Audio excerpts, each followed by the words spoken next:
Après la fracture du continent africain, il est difficile de nous surprendre ou de nous effrayer. Mais apparemment, nous connaissons encore mal la planète sur laquelle nous vivons. Juste sous les pieds des Américains se passe quelque chose d'étrange. Les scientifiques se sont tus à ce sujet pendant des années, mais des données récentes ont fait exploser la communauté scientifique. Une plaie géante sur le corps du continent, de plus de 1000 km de long, s'élargit chaque jour. Des centaines de milliers de personnes vivent sans se douter qu'elles se trouvent à l'épicentre d'un processus géologique qui peut complètement changer la carte du monde. Ce n'est pas la Californie, avec sa célèbre faille de San Andreas. C'est un tout autre endroit, calme, discret, dont presque personne ne parle. Les instruments enregistrent des secousses souterraines constantes. Les satellites voient comment la Terre se gonfle et s'écarte, et les chercheurs ont découvert que ce processus s'accélère. Les États-Unis peuvent-ils se diviser en 2 continents séparés? Pourquoi les scientifiques n'ont-ils pas remarqué pendant si longtemps cette faille géante? Que se cache-t-il sous la ville de Socorro au Nouveau-Mexique et pourquoi cet endroit est-il appelé une bombe à retardement? Pourquoi cette faille est-elle plus dangereuse que San Andreas, bien que presque personne n'en ait entendu parler? Et quel cataclysme pourrait bientôt se produire dans ces endroits? Sous les steppes du sud-ouest américain se passe quelque chose d'incroyable. Chaque année, des milliers de touristes roulent sur les routes pittoresques du Nouveau-Mexique et du Colorado, admirent les montagnes, photographient les couchers de soleil sur le désert. Ils traversent dans des vallées sans comprendre qu'ils se trouvent à l'épicentre d'une catastrophe géologique qui se déroule juste sous leurs pieds. Une fissure de plus de 1000 km de long, des sommets enneigés du Colorado jusqu'à la frontière mexicaine. C'est la faille du Rio Grande et elle peut changer la carte du monde. Les scientifiques ont débattu pendant des décennies pour savoir si cette faille était active. Les uns disaient « c'est une cicatrice ancienne qui s'est figée depuis longtemps et ne bouge plus ». D'autres soupçonnaient que sous la surface calme quelque chose se passait. Et au début des années 2000, on a installé des stations GPS spéciales sur toute la longueur de la faille et on les a oubliées. Ce qu'on a découvert récemment a choqué même les sceptiques. La faille s'est révélée vivante. Elle grandit chaque année encore plus activement. Son histoire a commencé il y a environ 30 millions d'années. À l'époque, l'Amérique du Nord subissait une pression colossale venant de l'Ouest. La plaque océanique Farallon plongeait sous le continent, comprimant la croûte terrestre et poussant vers le haut les montagnes rocheuses. Cela a duré des millions d'années. Le continent ressemblait à un ressort qu'on comprimait de plus en plus fort. Et puis, le ressort s'est cassé. Plus précisément, c'est la plaque océanique elle-même qui s'est cassée. Elle s'est brisée en morceaux et a plongé profondément dans le manteau. La pression a disparu et le continent a commencé à se détendre.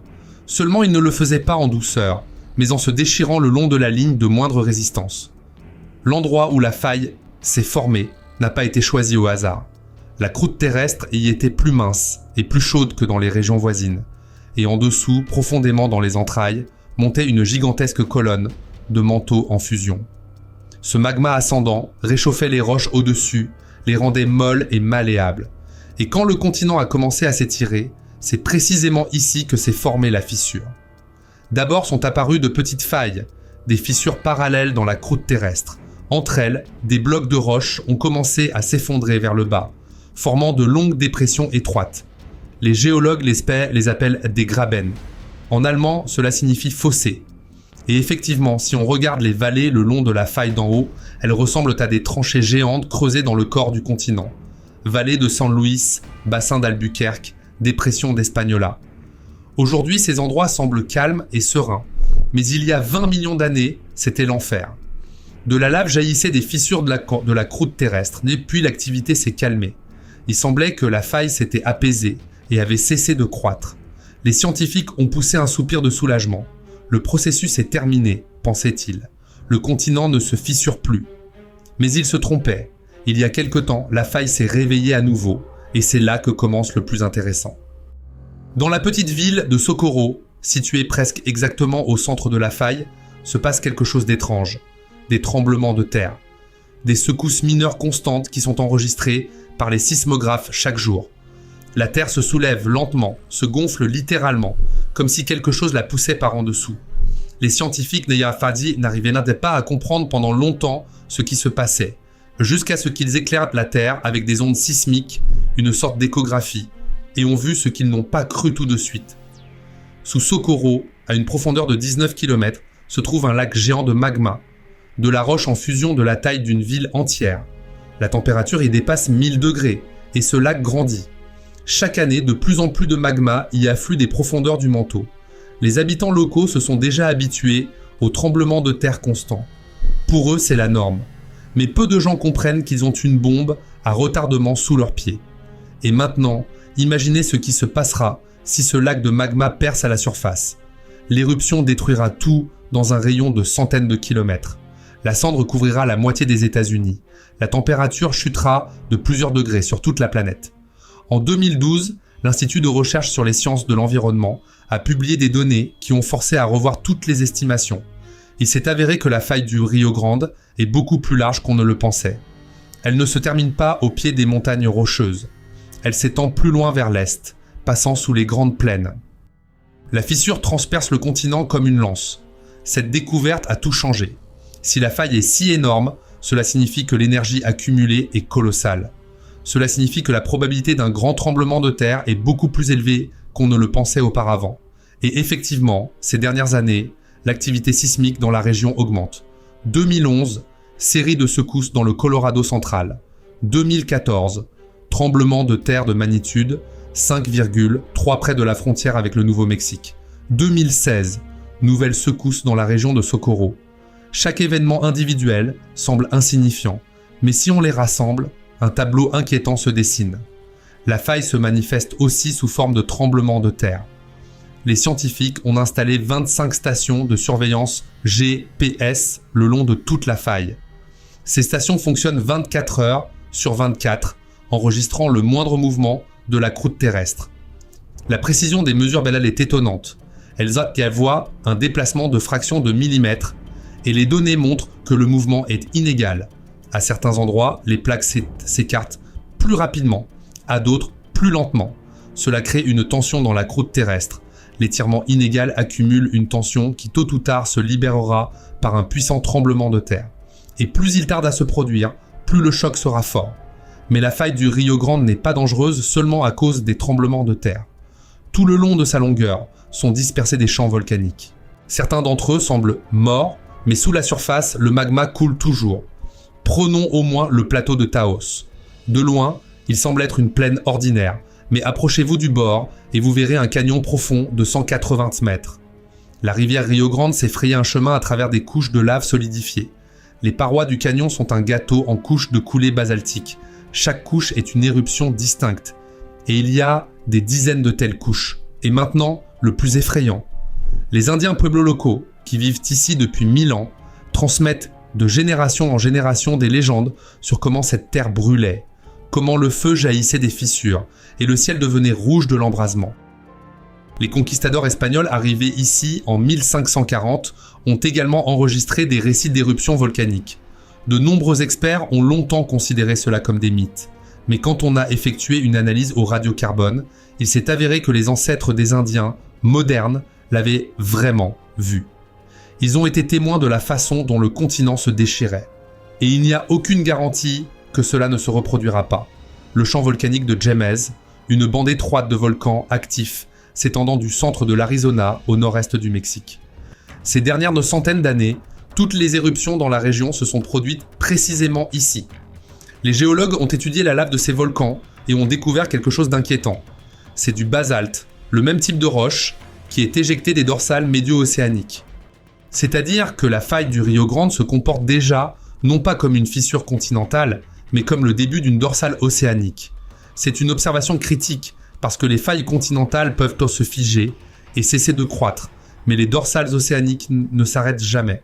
Elles continuent à croître jusqu'à ce qu'elles déchirent complètement le continent. Mais pour comprendre à quel point c'est sérieux, il faut comparer la faille du Rio Grande avec d'autres failles de la planète. Le rift est-africain est l'exemple le plus connu de la façon dont un continent se fissure en morceaux. Il existe depuis longtemps, presque autant que le Rio Grande. Là aussi, une chaîne de volcans, des tremblements de terre, les stations GPS enregistrent l'écartement des plaques. Mais il y a une différence. La faille africaine s'élargit quand même plus rapidement. Le rift du Baïkal en Russie fonctionne exactement de la même manière. Le lac Baïkal n'est pas simplement un lac, c'est une fissure dans la croûte terrestre. La plaque eurasienne se fissure Et un jour, à la place du Baïkal, il y aura les vagues d'un véritable océan. La mer Rouge était autrefois une faille continentale similaire. L'Afrique et la péninsule arabique ont commencé à s'écarter il y a 30 millions d'années. D'abord, une fissure s'est formée, puis une dépression, puis l'eau de l'océan Indien y a déferlé. Toutes ces failles ont commencé de la même manière, avec une petite fissure dans le continent, et ont fini par des déchirures de continents et de nouveaux océans. Et notre faille du Rio Grande suit le même chemin. Oui, le Rio Grande s'élargit plus lentement que la faille africaine, et certains scientifiques pensent qu'elle pourrait s'arrêter complètement et se figer sans atteindre le stade d'océan. Cela arrive aussi. Les failles continentales ne se développent pas toujours jusqu'au bout. Mais il y a des signes qui disent le contraire. Premièrement, sous la faille, on a découvert non pas un, mais plusieurs foyers magmatiques. En plus de Socorro, il y a plusieurs autres endroits où le magma monte près de la surface. Cela signifie que le processus ne se produit pas de manière ponctuelle, mais sur toute la longueur de la faille. Deuxièmement, l'activité volcanique a repris après une longue pause. Vous vous souvenez, j'ai dit qu'il y a quelque temps il n'y avait presque pas d'éruption, puis tout a recommencé. C'est un signe classique que la faille entre dans une nouvelle phase active. Troisièmement, la composition chimique de la lave a changé. Les anciennes éruptions éjectaient différents types de magma, andésite, rhyolite, dacite. Et les dernières éruptions donnent un basalte presque pur. Cela signifie que le magma monte maintenant directement du manteau, sans rester longtemps coincé dans des chambres intermédiaires. Le processus s'accélère, et enfin, il y a les données GPS. Oui, la faille s'élargit pas si rapidement, mais cette vitesse n'est pas constante, elle fluctue. Parfois, le mouvement ralentit presque à zéro, et parfois il s'accélère plusieurs fois. Ces fluctuations sont un signe que le système est instable. Maintenant, ce que tout cela signifie pour les gens. Le long de la faille du Rio Grande vivent des millions de personnes. Albuquerque, la plus grande ville du Nouveau-Mexique, avec une population de plus de 900 000. Santa Fe, capitale de l'État, encore 200 000. Plus des dizaines de villes et villages plus petits. La plupart des bâtiments y sont construits selon des normes qui ne tiennent pas compte du danger sismique, parce que jusqu'à récemment, la région était considérée comme géologiquement calme. Les tremblements de terre étaient rares et faibles. Mais maintenant, la situation change. En 2012, les autorités du Nouveau-Mexique et du Colorado ont commandé une étude du danger sismique. Les résultats se sont avérés peu encourageants. La probabilité d'un tremblement de terre de magnitude 6,0 ou plus dans les 50 prochaines années est de plus de 10%. Et une magnitude de 6,0, c'est déjà sérieux. Un tel tremblement de terre détruit les bâtiments, déchire les routes, coupe les lignes électriques. Et ce n'est que le danger direct des tremblements de terre. Il y a encore des conséquences indirectes. Les autorités du Nouveau-Mexique développent maintenant des plans d'évacuation et construisent à l'aide des abris. Mais c'est une goutte d'eau dans l'océan. Il faut des années et des milliards de dollars pour préparer la région à une catastrophe possible. Et il n'y a pas d'argent, parce que la plupart des gens ne croient pas que le danger est réel. Et voilà le cercle vicieux. Les scientifiques montrent des faits réels, mais on ne les entend pas, parce que la faille grandit lentement, discrètement. Les gens ne voient plus pas la menace jusqu'à ce qu'elle frappe. Récemment, on a découvert que la croûte terrestre sous la faille s'est amincie de 40 à 50 km à 25 à 30. C'est une énorme différence. Une croûte mince signifie qu'il est plus facile pour le magma de percer vers l'extérieur, que les éruptions seront plus probables.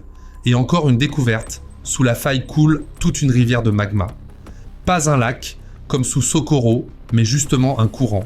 Il s'étend de l'Arizona au nord du Mexique, répétant le contour de la faille. Ce courant alimente tous les volcans de la région et il grandit. Les données montrent que la quantité de magma augmente. Maintenant, la question principale, que va-t-il se passer ensuite ? La faille du Rio Grande déchirera-t-elle l'Amérique du Nord en deux parties ? Les scientifiques débattent encore. Les uns disent « oui, le processus a déjà commencé et il est impossible de l'arrêter ». La partie ouest des États-Unis se séparera et commencera à dériver vers l'océan Pacifique, et entre elles et le reste de l'Amérique se formera une nouvelle mer. D'autres scientifiques ne sont pas d'accord. Ils soulignent que la faille s'élargit trop lentement. Peut-être que le processus s'arrêtera et la faille se transformera en une cicatrice morte, comme beaucoup d'autres anciennes failles de la planète. Mais il y a une nuance importante dont peu de gens parlent. La vitesse des processus géologiques tégidiques peut changer brutalement. La faille peut croître lentement, puis soudain s'accélérer des dizaines de fois.